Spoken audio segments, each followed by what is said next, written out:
Hello बच्चों, विद्या वाहिनी channel में आप सबका स्वागत। मैं संजीवनी शिंदे आज लेकर आई हूँ हिंदी पाठ्यपुस्तक लोक भारती से दूसरी इकाई की पहली कविता। देखो बच्चों, पहली इकाई की पूरे पाठ कविताएं अपने हो गए हैं और वह प्रथम सत्रांत में पूछे भी गए हैं। अब हम दूसरी इकाई शुरू कर रहे हैं। दूसरी इकाई के पूरे पाठ कविताएं द्वितीय सत्रांत के लिए होंगी, तो उसके लिए पढ़ाई जारी रखना जरूरी है। बच्चों देखो, दिवाली की छुट्टियां अभी अभी खत्म हो गई है, पढ़ाई की शुरुआत तो करनी है। तो चलो हम पढ़ाई की शुरुआत करेंगे। दूसरी इकाई की पहली कविता देखेंगे। कविता का नाम है कह कविराय और इसके कवि है गिरिधर जी। अब हम पहले इनके बारे में जानकारी लेंगे, फिर कविता देखते जाएंगे।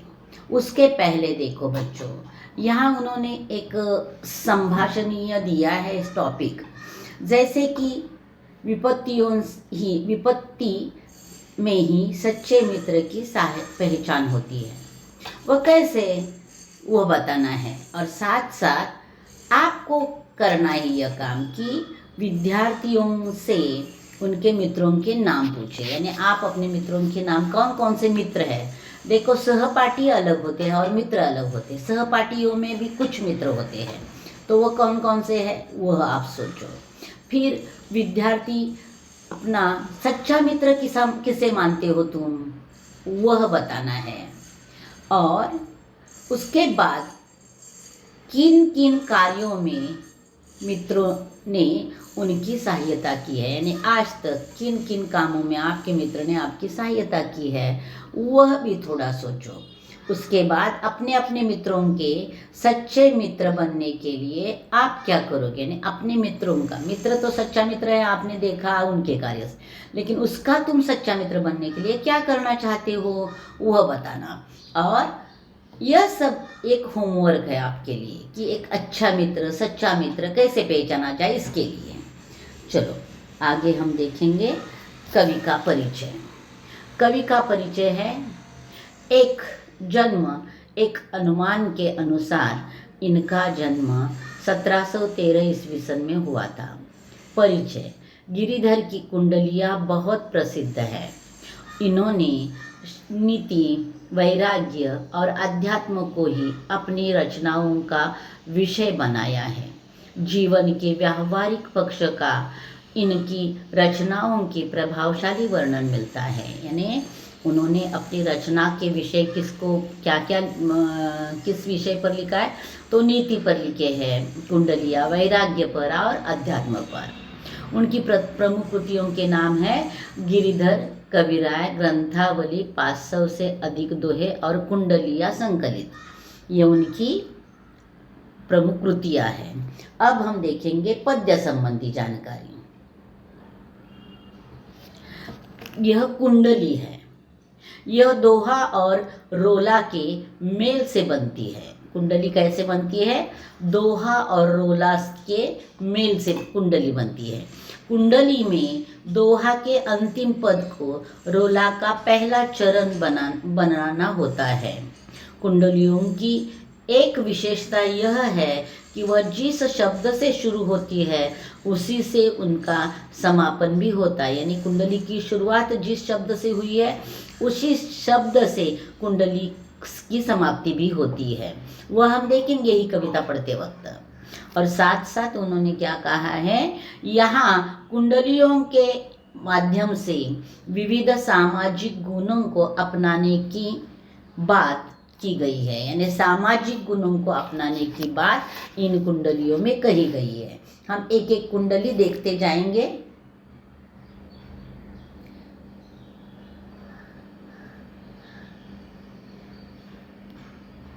गुण के गाहक सहस नर, बिन गुण लहे न कोय। जैसे कागा कोकिला, शब्द सुने सब कोय। शब्द सुने सब कोय, कोकिला सबय सुहावन।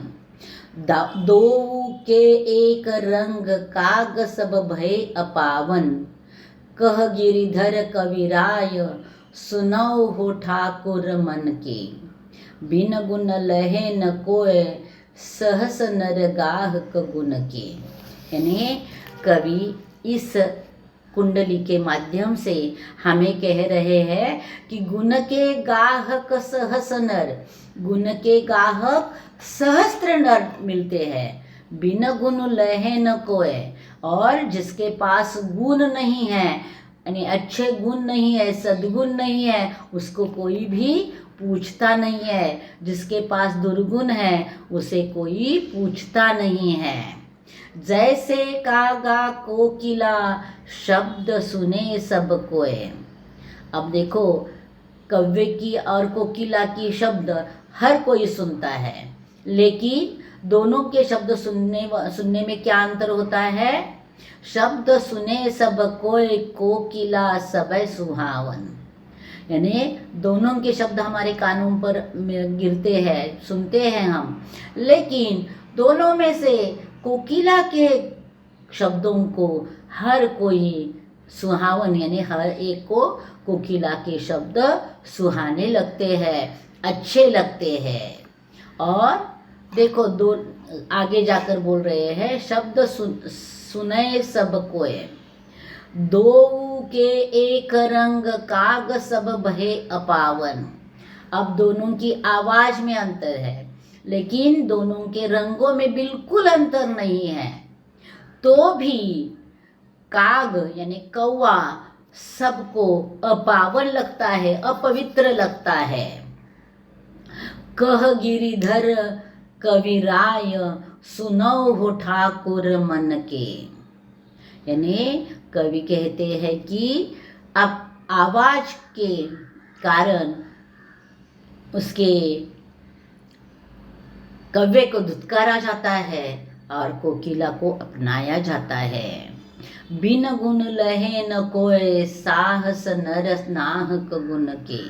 और जिसके पास गुण नहीं है उसे कोई नहीं पूछता है, लेकिन जिसके पास सद्गुण भरे हुए हैं उसे सहस्त्र लोग भी पहचानते हैं अथवा अपनाना चाहते हैं। इस प्रकार पहली कुंडली का अर्थ है।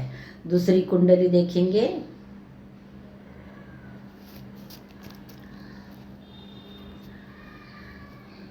देखा सब संसार में मतलब का व्यवहार, जब लगी पैसा गांठ में तब लगी ताको यार। तब लगी ताको यार, यार संग ही संग डोले। पैसा रहान पास यार सुख से नहीं बोले। यार मुख से नहीं बोले। यह गिरिधर कविराय जगत का ये ही लेखा। करत बेगरजी प्रीति मित्र कोई बिरला देखा। अब दूसरी कुंडली में संसार के लोगों का दूसरा व्यवहार कवि बता रहे। कवि कहते हैं, देखा जब सब संसार में मतलब का व्यवहार। सब संसार में मतलब का व्यवहार दिखाई देता है। कैसे? जब लगी पैसा गांठ में तब लगी ताको यार। यानी लेखक कवि कहते हैं कि जब हमारे पास पैसा होता है तब सब लोग, सब यार, सब दोस्त हमें पूछते हैं। तब लगी ताको यार, यार संग ही संग डौले। और हमारे साथ रहते हैं और हम जैसा कहे वैसा करने लगते हैं। यानी यार संग ही संग डौले, यानी हमारे साथ डोलने लगते हैं। लेकिन पैसा रहान पास यार मुख से नहीं बोले। और अगर हमारे पास पैसा नहीं रहा तो वही मित्र जो हमारे हाँ में हाँ करने वाले, हमारे डोलने से डोलने वाले, हमारे मित्र, हमारे पास अगर पैसा नहीं है तो हम मुख से सीधे शब्द भी बोलते नहीं हैं और इस प्रकार हमारे साथ बहुत बुरा व्यवहार करते हैं। कह गिरिधर कविराय जगत का एहि लेखा, लेखा यानी व्यवहार। कवि कहते हैं गिरिधर जी कि जगत का यही व्यवहार है कि तुम्हारे पास पैसा है तो हर कोई तुम्हारे पास आएगा, और अगर तुम्हारे पास पैसा नहीं है तो कोई भी तुम्हारे पास नहीं आ सकता। करत बेगर जी प्रीति मित्र कोई निरला देखा, यानी करत बेगर्जी, बेगर्जी यानी निस्वार्थ रूप से प्रीति करने वाला कोई निराला ही एक खाद मित्र होता है, जो पैसे के लिए तुम्हारे पास नहीं आता, जो तुम्हारे पास ना कुछ होते हुए भी तुम्हारे साथ रहता है, वह निस्वार्थ प्रीति करता है और इसीलिए वह तुमसे नाता जोड़े रहता है। यानी दूसरे इसमें पहले कुंडली में गुणों का महत्व दिया है, दूसरी कुंडली में पैसे का महत्व दिया है। अब हम देखेंगे तीसरी कुंडली।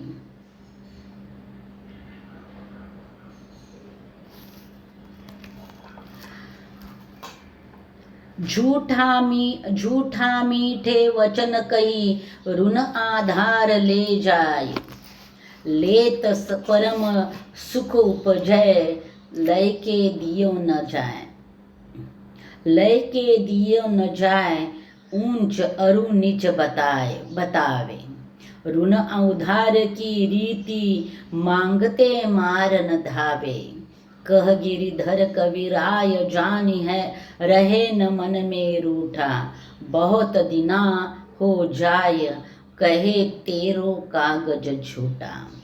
यानी झूठा मीठे वचन कही ऋण उधार ले जाए। अगर किसी को ऋण चाहिए, उधार पैसा चाहिए, तो हमारे पास मांगने के लिए जब वो आता है तो वह झूठ मूठ की बातें करता है, मीठी मीठी बातें करता है और हमसे ऋण लेकर पैसा उधार लेकर जाता है। लेत परम सुख उपजय लयके दियो न जाए, यानी जब हमारे पास से पैसा उधार लेकर जाता है तो वह बहुत सुख प्राप्त करता है। लयके दियो न जाए, लेकिन वह वापस पैसा देने के सोचता नहीं है। लयके दियो न जाए ऊंच अरु नीच बतावे, यानी कवि कहते हैं कि जो अच्छा अच्छा मीठा मीठा बड़े बड़े शब्द बोलने वाला पैसा देने का वक्त आया तो वह नीच यानी बुरा व्यवहार करता है। ऋण उधार की रीति मांगते मार न धावे, वह खुद तो पैसा देने के लिए आता ही नहीं है, लेकिन अगर हम उससे पैसा मांगने के लिए जाए तो वह हमें मारने के लिए दौड़ा आता है।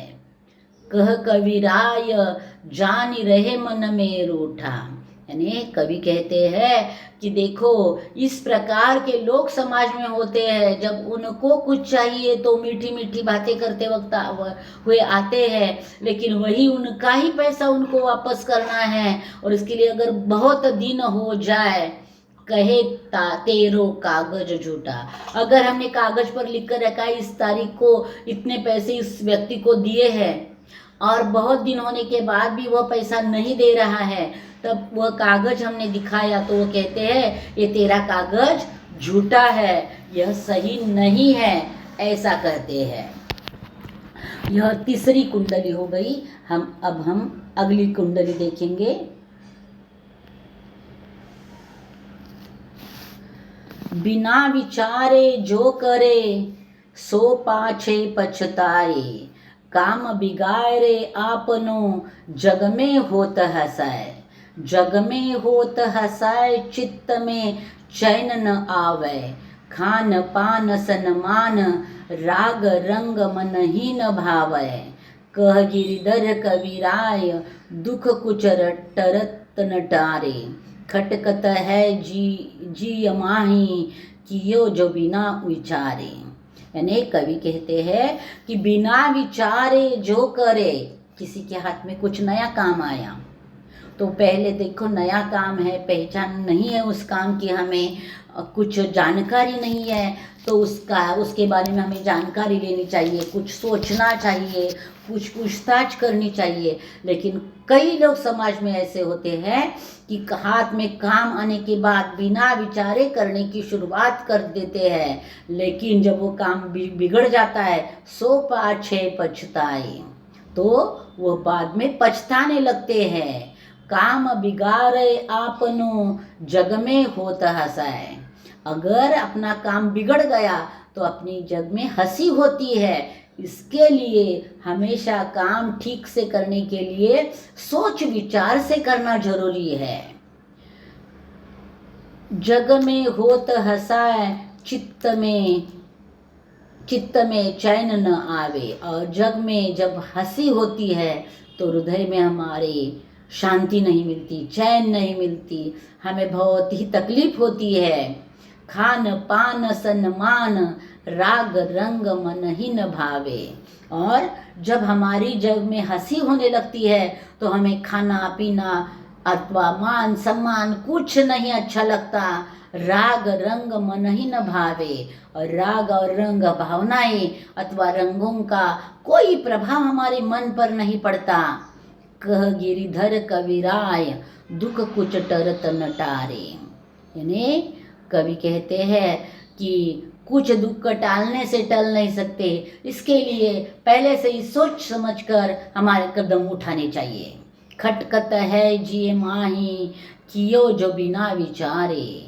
और यह हमारे मन को बुरा लगना चाहिए कि हमने अगर यह काम सही सोच समझकर किया होता तो ऐसा ना होता।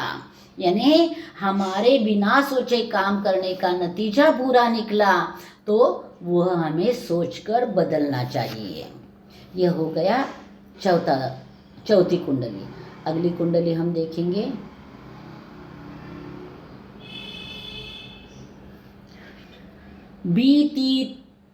बीती ताही बिसारी दे, आगे की सुधि लेई। जो बनी आवे सहज में, ताही में चित देई। ताही में चित देई, बात जोई बनी आवे। दुर्जन हसे न कोय, चित्त में खता न पावे। कह गिरिधर कविराय, यह करुण मन परतिति। आगे की सुधि लेई, समझ बीती सो बीती। यानी कवि कहते हैं कि बीता ताही बिसारी दे। यानी जो बीत गया उसे भूल जा, उसे बार बार याद करने की जरूरत नहीं है। आगे की सुधि ले, आगे के बारे में सुधि ले, यानी आगे के बारे में सोच ले और आगे के बारे में क्या करना है वह देख ले। जो बनी आवे सहज में, ताही में चित देई। और सहजता से जो बनकर आएगा उसमें तू ज़्यादा ध्यान दे, चित्त दे यानी ध्यान दे। ताही में चित्त देई, बात जोई बनी आवे। ने जो बात बनकर आने वाली है उसमें ही तू ध्यान दे। बाकी जो इधर उधर की बातें हैं जो नहीं बन रही है उसको भूल जाना ही अच्छा है। दर्जन हसे न काय, दुर्जन हसे न कोय, चित्त में खता न पावे। अगर दुर्जन हम पर हंस रहा है तो हमारे हृदय को बुरा लगने की जरूरत नहीं है, हमें बुरा मानने की जरूरत नहीं है, क्योंकि वह दुर्जन ही है तो वह अपने मन के जैसा, अपनी भावनाओं के जैसा ही व्यवहार करेगा। कह गिरिधर कविराय, यह करु मन परतिति। यानी गिरिधर कविराय कहते हैं कि करु मन परतिति। परतिति यानी विश्वास, यानी यही करु मन यानी विश्वास करना जरूरी है। किस पर? खुद पर। आगे की सुधि लेई, समझ बीती सो बीती। जो बीत गया सो बीत गया, आगे के बारे में सोचकर खुद पर विश्वास रखकर आगे बढ़ना जरूरी है। अब अंतिम कुंडली हम देखेंगे।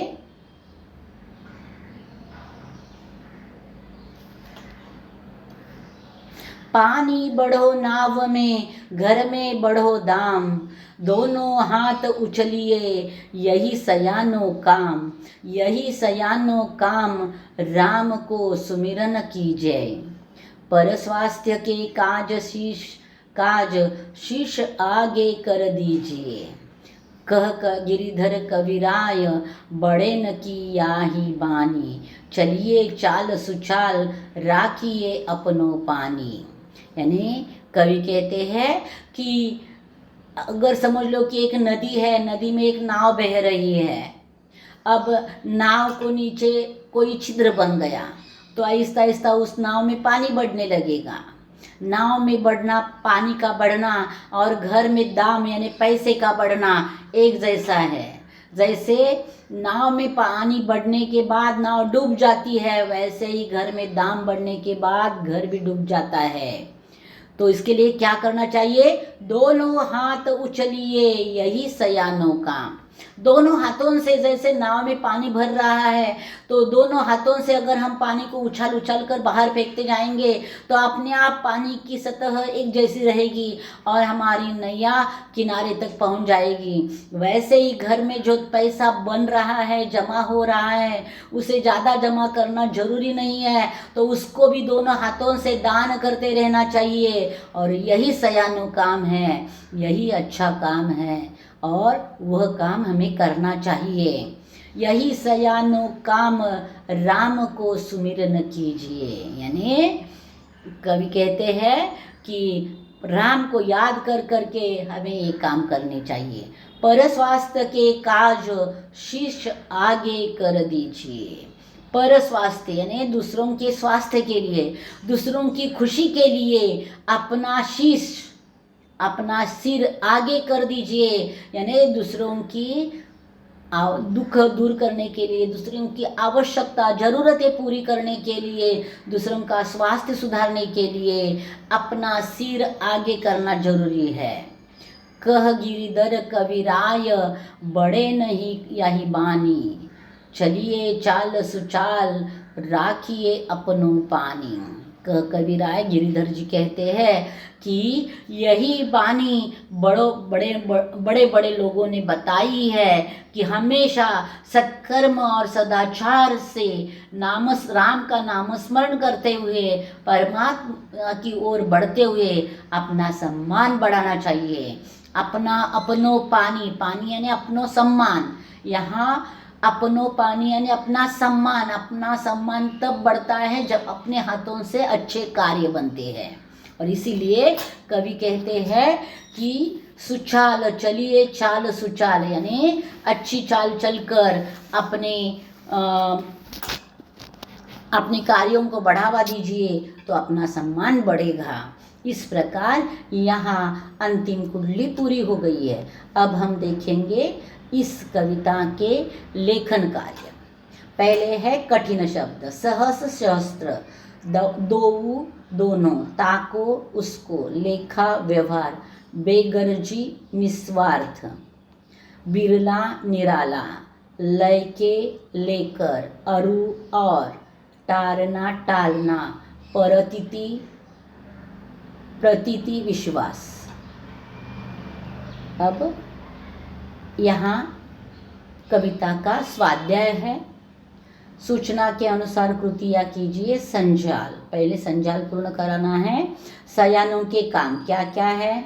तो परोपकार में अपना सर्वस्व न्यौछावर करने के लिए तैयार रहना। दूसरा है सदैव सही मार्ग पर चलना। और तीसरा है राम का नाम सुमिरन करना। और चौथा है अधिक से अधिक मेहनत करना।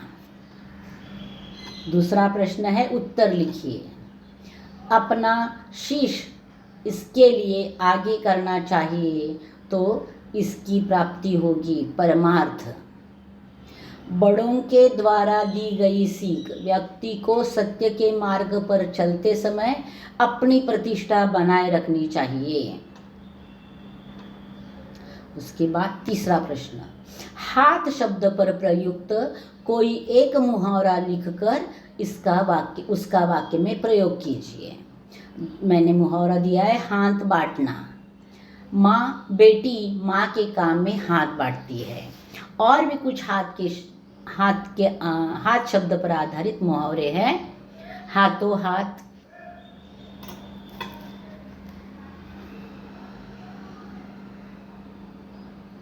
हाथ को हाथ न जूझना, हाथों हाथ लेना, बाएं हाथ का खेल, हाथ पर हाथ धरे बैठना, हाथ साफ करना, इस प्रकार के मुहावरे हैं। इसके बाद अगला प्रश्न है चौथा, खुशियाँ बांटने से बढ़ती है, इस पर अपना मत स्पष्ट कीजिए। जीवन का मंत्र है, हम दूसरों को जो देते हैं वही हमें मिलता है।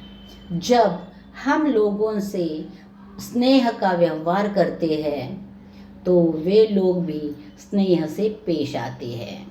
यदि हम दूसरों के दुख में उनका साथ देते हैं तो उनके जीवन में खुशियाँ आती हैं। हमारे इस कार्य से प्रेरित होकर वे लोग भी किसी और का साथ देंगे। इससे जिनका साथ देंगे उनके जीवन में भी खुशियाँ आएंगी और इस प्रकार यह क्रम चलता रहेगा। अतः खुशियाँ बांटने से बढ़ती है। अगला श्रवणीय, जो कविता के साथ में दिया जाता है वह है श्रवणीय। संत कबीर तथा कवि बिहारी के नीतिपरक दोहे सुनिए और सुनाइए। मैं सुना रही हूँ कबीर का दोहा। दोष पराए देखी करी, चला हसत हसत, अपने यान आवई, जिनका आदि न अंत। मनुष्य का स्वभाव है कि जब वह दूसरों के दोष देखकर हंसता है तब उसे अपने दोष याद नहीं आते, जिनका न आदि के अंत है। बिहारी जी का दोहा। कनक कनक से 100 गुनी मादकता अधिकाय, इही खाए बौराए नर, इही पाए बौराए। इसका अर्थ है सोने में धतूरे से 100 गुनी मादकता अधिक है। धतूरे को तो खाने के बाद व्यक्ति पागल होता है, लेकिन सोने को तो पाते ही व्यक्ति पागल अर्थात अभिमानी हो जाता है। मीरा का कोई पद।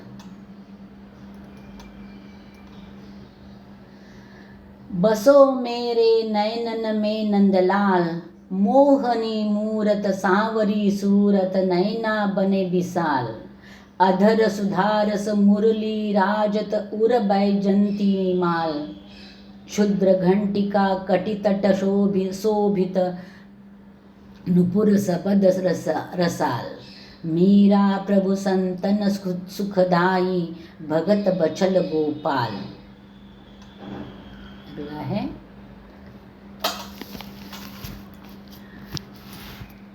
भक्तिकालीन अथवा रीतिकालीन कवियों के नाम और उनकी रचनाओं की सूची। भक्तिकालीन कवि सूरदास, इनकी कृतियां हैं सुरसागर, सुर सारावली, साहित्य लहरी। मीराबाई, नरसिंह जी का मायरा, गीत गोविंद टीका, राग गोविंद, राग सोरठ के पद। रीति काल के कवि चिंतामणि, कविकुल, कल्पतरु, रस विलास, काव्य विवेक। भिकारीदास, काव्य निर्णय, श्रृंगार निर्णय। अब गुण के गाहक सहस नर, इस विषय पर अपने विचार स्पष्ट कीजिए। देखो बच्चों, इस प्रकार प्रश्न आपको स्वमत में आता है। इसका उत्तर कैसे लिखा जाता है वो मैंने दिया है।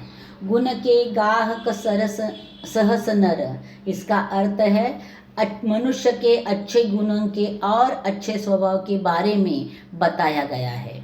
गुणी व्यक्ति को दुनिया में सभी पसंद करते हैं, लेकिन बिना गुणों वाले व्यक्ति को समाज में कोई महत्व नहीं है। इसके लिए पहली कुंडली का उदाहरण कौवा और कोयल का। इसीलिए मुझे लगता है हमें हमेशा अपने जीवन में अच्छे गुणों को अपनाना चाहिए। अच्छे गुणों और अच्छे स्वभाव से हम सब का दिल जीत लेते हैं। अच्छे गुणों के बलबूते पर व्यवहार करने वालों को हमेशा सफलता मिलती है। बिना गुणों वाला व्यक्ति जीवन में सफल नहीं होता। वह सबकी नज़रों को नहीं भाता, यानी नहीं अच्छा लगता। अब पाठ के आंगन में यानी कविता के नीचे वाला स्वाध्याय। पहला है सूचना के अनुसार कृतियाँ कीजिए। क है कौवा और कोकिल में समानता तथा अंतर। समानता है, देखो कौवा, दोनों में समानता है रंग की, और अंतर है कौवा अपावन कर्कश आवाज का और गुणहीन है, और कोकिला सुहावनी मीठी आवाज की और गुणवान है। एक गुणहीन है और एक गुणवान है। ख, कवि की दृष्टि से मित्र की परिभाषा। निस्वार्थ प्रेम करने वाला मित्र निराला होता है। पैसा पास में है तो मित्र बनते हैं। पैसा ना होने पर मुंह फेरने वाले मित्र होते हैं। पैसा भी है तभी साथ देने वाले मित्र मतलबी होते हैं। अब इसमें पूछा गया है, आकृति पूर्ण करना है। बिना सोचे काम करने के परिणाम क्या क्या होते हैं हम देखेंगे। पहला है पश्चाताप होता है। दूसरा है अपना काम बिगड़ जाता है। तीसरा है लोगों के हंसी का पात्र बन जाते हैं। और चौथा है मन में शांति नहीं रहती। ये सब परिणाम होते हैं। अब पाठ से आगे, बिना विचारे जो करे सो पाछे पछताए।